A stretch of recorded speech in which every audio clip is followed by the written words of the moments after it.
IPS Manoj Kumar Sharma और पहली से 12वीं तक कॉफ़ी करके पास होने वाला मनोज कुमार शर्मा और डिप्टी कलेक्टर श्रद्धा जोशी शर्मा, इनकी ये खरी स्टोरी बताने वाला ये एक वीडियो। मध्य प्रदेश के चंबल खोरे ये डाकू का एरिया होने के बाद उनमें से एक छोटा सा गांव बिलगांव, जिसमें मनोज की फैमिली, मनोज आई बाबा, छोटी बहन, बड़ा भाई, ऐसी मनोज की फैमिली और पिता ओम प्रकाश शर्मा सरकारी कर्मचारी होने के वजह से प्रामाणिक पने के का उनको मिला हुआ बख्शिश मतलब सस्पेंशन, ये रहा मनोज का बैकग्राउंड। मनोज और उसके फ्रेंड पहली से 12वीं तक स्कूल के टॉपर रहते थे, क्योंकि वहाँ पे पहली से 12वीं तक टीचर खुद उनको कॉफ़ी देते थे और बताते थे कि आंसर शीट सब कुछ बताते थे, क्योंकि वहाँ पे जो स्थानिक आमदार थे उनकी ही ये स्कूल थी। 12वीं कैसी वैसी भी पास होके बच्चे कॉफ़ी करके भी पास होकर छोटी छोटी नौकरी कर लेंगे और जो उनकी घर की कुछ ज़रूरतें हैं वो छोटी छोटी पूरी कर सके, इसलिए वो ऐसा चालू था। 12वीं का पेपर चालू था, उसी टाइम एक दिन विलन की एंट्री होती है। मतलब डीएसपी दुशांत आने के बाद सब बच्चे कॉफ़ी कर रहे होते हैं, पर वहाँ पे आने के बाद वो टीचर से पूछते हैं तो वहाँ पे एक उनका मुख्याध्यापक आ जाता है और मुख्याध्यापक बोलता है कि चलो हम कुछ ऑफिस में जाके बात करते हैं। ऑफिस में जाते हैं दुष्यंत सिंह शर्मा और मुख्याध्यापक। तब वहाँ पे मुख्याध्यापक उनको कुछ पैसे देने की बात करता है, पर वो दुष्यंत सिंह शर्मा वो घूस लेने से इनकार कर देते हैं और उनका कुछ फ़ोटोज़ भी ले लेते हैं और मुख्याध्यापक को पुलिस स्टेशन में लेके जाते हैं। सभी बच्चों को अपना 12वीं का रिज़ल्ट तभी समझ जाते हैं, क्योंकि अब हम 12वीं फेल होने वाले हैं। उसके बाद मनोज और उसका भाई एक जुगाड़ तैयार करते हैं, मतलब सेकंड हैंड गाड़ी बाय करते हैं और बड़ा भाई ड्राइवर, मनोज कंडक्टर, ऐसे ही वो पैसेंजर इस गांव से उस गांव तक लेके जाते थे। और एक दिन उनका सामना एक बस स्थानक वाले से होता है, पर बस स्थानक वाला बोलता है कि तुम जुगाड़ में ऐसे पैसेंजर नहीं ले जा सकते। पुलिस को बता देते हैं और पुलिस तब आते हैं और मनोज और उसके भाई का जो जुगाड़ था वो लेके पुलिस स्टेशन में लेके चले जाते हैं और मनोज को और उसके भाई को पुलिस स्टेशन में बंद करवा देते हैं। उसके बाद में मनोज को छोड़ देते हैं और मनोज अपने घर जाने के लिए जाता है, पर वो उसका भाई उसको घर भेजता है, पर वो मनोज घर नहीं जाता। वो जाता है डीएसपी दुष्यंत सिंह शर्मा के पास और वहाँ जाके बोलता है कि मेरा भाई पुलिस स्टेशन में बंद है, आप उनको छुड़ाओ। पर जो उनका सिक्योरिटी होता है वो उनके तक जाने नहीं देता और फिर भी वो मनोज ज़ोर ज़ोर से चिल्लाता है और बोलता है कि मेरे भाई पुलिस स्टेशन में बंद है, उसको उड़ा देगा, मेरी मदद करो। फिर दुष्यंत सिंह शर्मा उठकर आते हैं और देखते हैं, पूछते हैं तो वो बोलता है कि मेरा भाई अभी पुलिस स्टेशन में बंद है, तो कृपया करके आप उसको निकालिए। पर दुष्यंत सिंह शर्मा बोलते हैं सुबह आओ, सुबह देखेंगे। तब मनोज कुमार शर्मा चिढ़ता है और ज़ोर ज़ोर से बोलने लगता है, अगर तुम उस दिन 12वीं के पेपर के टाइम नहीं आते तो मैं पास हो जाता और छोटी छोटी नौकरी कर लेता और मेरा गुजारा हो जाता। वही बात सुनकर दुष्यंत सिंह शर्मा नीचे आते हैं और जाते हैं पुलिस स्टेशन में और देखते हैं तो वहाँ पे उसका भाई बंद किया हुआ रहता है और उनका जो स्थानिक आमदार जो रहता है वो भी वहीं पे एक पैसेंजर रहता है, वो नाटक कर रहा होता है, उसके पैर को लग गया है ऐसा करके। पर दुष्यंत सिंह शर्मा को सब पता होने की वजह से वो उसी पैर पे मारता है और वो पैसेंजर जो नाटक कर रहा था वो भाग के चला जाता है।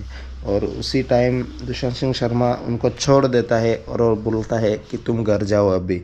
पर वो घर घर के लिए निकल ही रहे होते हैं और उसके रात में तो वहीं से दुष्यंत सिंह शर्मा गुजर रहे होते हैं और जब वो वहाँ से ही गुजर रहे होते हैं तो वो देखते हैं कि तुम बैठो गाड़ी में, मैं तुम्हें छोड़ देता हूँ।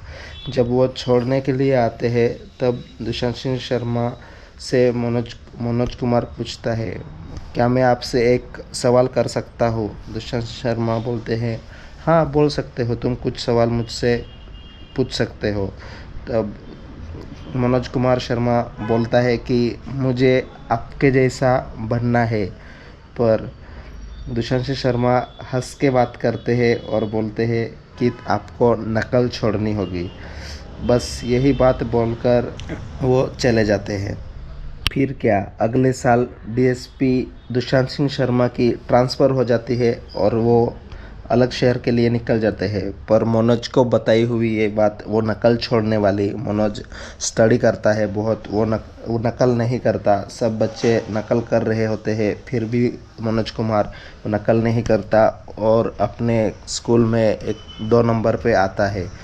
तो वो अच्छे से पास होने की वजह से वो बोलता है कि अभी मैं डीएसपी बनूंगा। मनोज जब बोलता है कि मुझे अभी डीएसपी बनना है तब मनोज के घर के सभी बहुत खुश हो जाते हैं। और जो दादी के पास अपने पेंशन का जो पैसा आता रहता है वो दादी इकट्ठा करके अपने पास बहुत सारा हो जाता है, फिर मनोज को बुलाती है और वो सारा पैसा मनोज को दे देती है।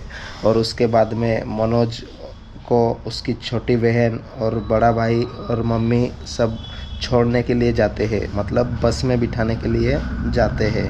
मनोज बस में बैठ के वो ग्वालियर शहर का टिकट निकाल लेता है और वो शहर वहाँ से ज़्यादा दूर होता है इसलिए मनोज सो जाता है।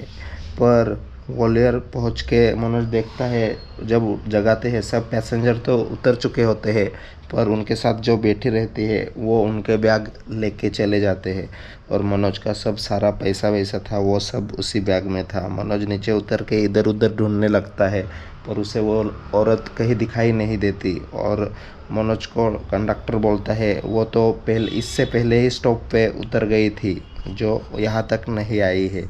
तो मनोज उसी दिन से उसके पास अभी कुछ नहीं बचा था और वो ग्वालियर शहर में पीसीएस के क्लास करने के लिए गया था। पर वो वहीं पे उसके गेट के उसी शटर के सामने एक गेट होता है, उसके पास जाकर वहीं पे रात में सो जाता है। सुबह उठकर वो जब पीसीएस चालू होती है तब उनसे पूछने के लिए जाता है और उनसे पूछता है कि भैया मुझे क्लास करना है। तब उन वहाँ के जो एम्प्लॉय रहते हैं वो मनोज को बोलते हैं कि ये पीसीएस अभी 3 साल के लिए बंद हो गया क्योंकि जो पीसीएस की एग्ज़ाम्स है वो अभी 3 साल के लिए बंद कर दी गई है। तब मनोज सोचता है कि अभी मैं क्या कर सकता हूँ क्योंकि सबकी उम्मीदों के साथ मैं यहाँ तक पहुँचा हूँ और मेरे पास अभी कुछ भी नहीं है और ये मेरी स्टोरी है, ये मैं घर पे जाके किसी को नहीं बता सकता। मनोज का सब कुछ चोरी हो जाने के बाद मनोज के पास कुछ बचा नहीं रहता और 2 दिन ऐसे ही बीत जाते हैं और फिर मनोज को बहुत भूख लगती है पर वो ऐसे ही किसी के पास नहीं जाते मांगने के लिए। तो एक होटल के पास वो जाते हैं और उनको बोलते हैं कि भैया मुझे बहुत भूख लगी है और मेरे पास पैसे भी नहीं है, तो क्या आप मुझे खाना दे सकते हो?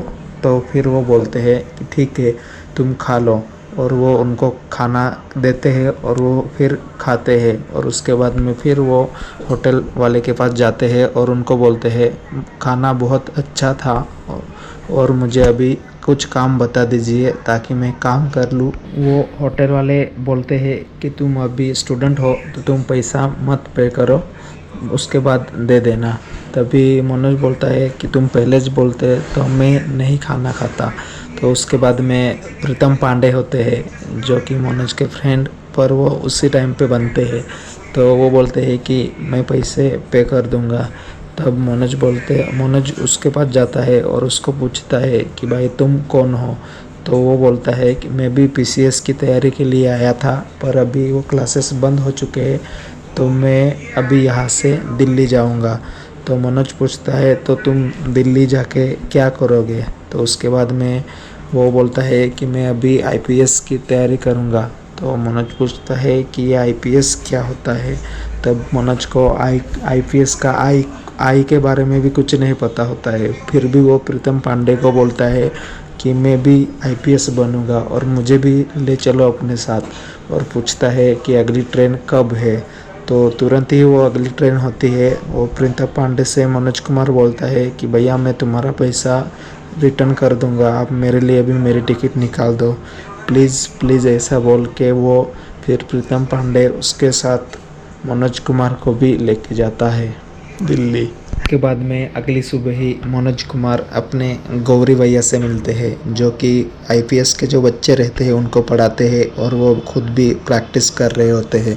पर उनका अभी लास्ट अटेम्प्ट रहता है और वो उनको पढ़ाते हैं और खुद भी मोटिवेशन होते हैं। वैसे ही क्लास चालू रहती है और जब रिज़ल्ट आता है तो गौरी भैया का रिज़ल्ट जब आता है तब वो लास्ट अटेम्प्ट में ही फेल हो जाते हैं। तो फिर भी वो वहाँ पे टी स्टॉल चालू करते हैं और रिस्टार्ट करके बच्चों को पढ़ाते रहते हैं और बच्चों को फ्री में पढ़ाते हैं और टी का जो पैसा रहता है वो उनसे लेते हैं।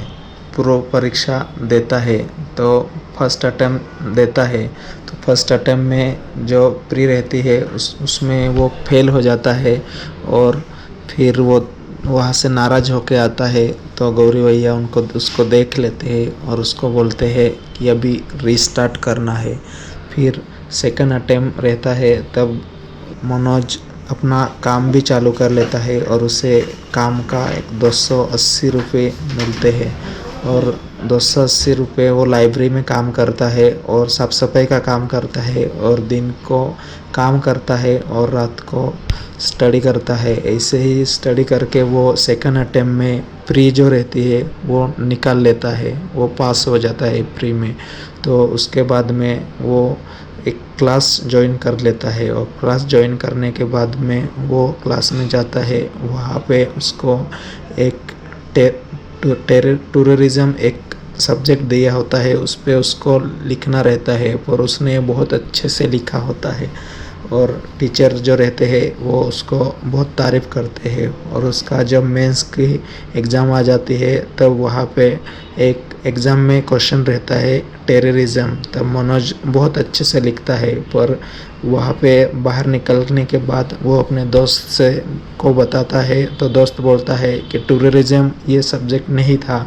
तो वहाँ पे देखता है तो वहाँ पे टेररिज्म होता है। फिर मनोज वहीं पे टूट जाता है और वो वहीं पे रोने लगता है और वो चला आता है। फिर वो तीसरी बार मनोज जब अपना थर्ड अटेम्प्ट जो रहती है उसमें प्री जो रहती है वो ऐसे ही निकाल, फिर मनोज अपना लास्ट अटेम्प्ट देता है और उसमें प्री इसी तरह से पास हो जाता है और मेंस रहती है वो भी अच्छी तरह से पास हो जाता है।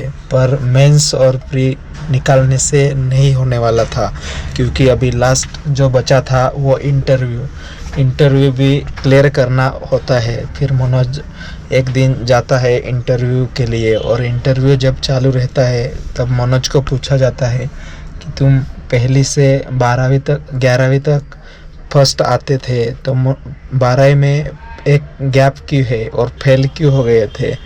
तभी मनोज बोलता है कि मैंने पहली से 11वीं तक कॉपी करके पास हुआ हूँ और 12वीं में जब हमारे पेपर चालू होते हैं उसी टाइम पे डीएसपी दुष्यंत सिंह आ जाते हैं तो उन्होंने वो कॉपी बंद कर दी होती है और उसी वजह से मैं फेल हो जाता हूँ। तो फिर उसको पूछते हैं कि तुम यह 12वीं कॉपी करके पास हुए हो क्या।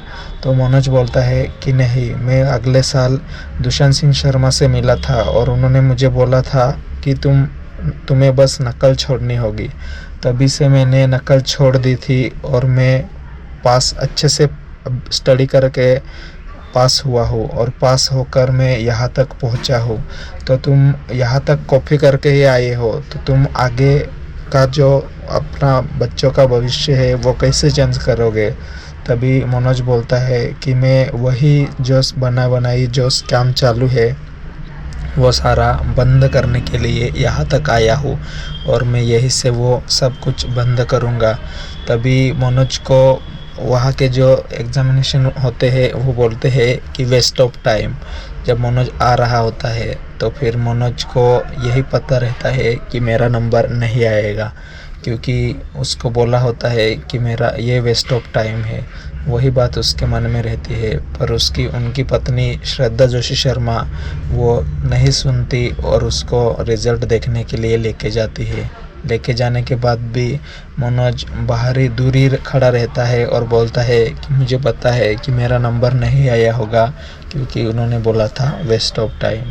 तो श्रद्धा जोशी शर्मा वहीं पे जाती है और देखती है तो मनोज का रिज़ल्ट हो जाता है और वो मनोज का रिज़ल्ट क्लियर हो जाता है और मनोज कलेक्टर बन चुका होता है। और वहीं से वो इशारा करके बताती है कि तुम अभी पास हो गए हो और तुम कलेक्टर बन गए हो। और मनोज वहीं पे बैठ जाता है और वो जो उसके खुशी के पल होते हैं वो बैठ के रो के वो बनाता है और वो पल ऐसे ही एंजॉय करता है। उसके बाद में वहाँ पे सब आ जाते हैं, उसके फ्रेंड प्रीतम पांडे और गौरी भैया सब लोग आ जाते हैं, क्योंकि उनका जो एक स्टूडेंट है वो अभी सादा नहीं रहा, वो अभी कलेक्टर बन चुका है।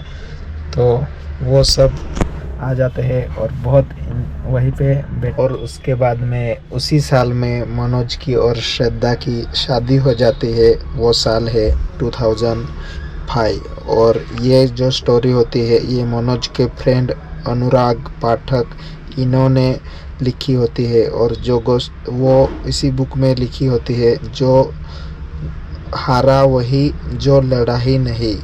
इस बुक में ये स्टोरी लिखी है और इसी स्टोरी के ऊपर ये सिनेमा बना है।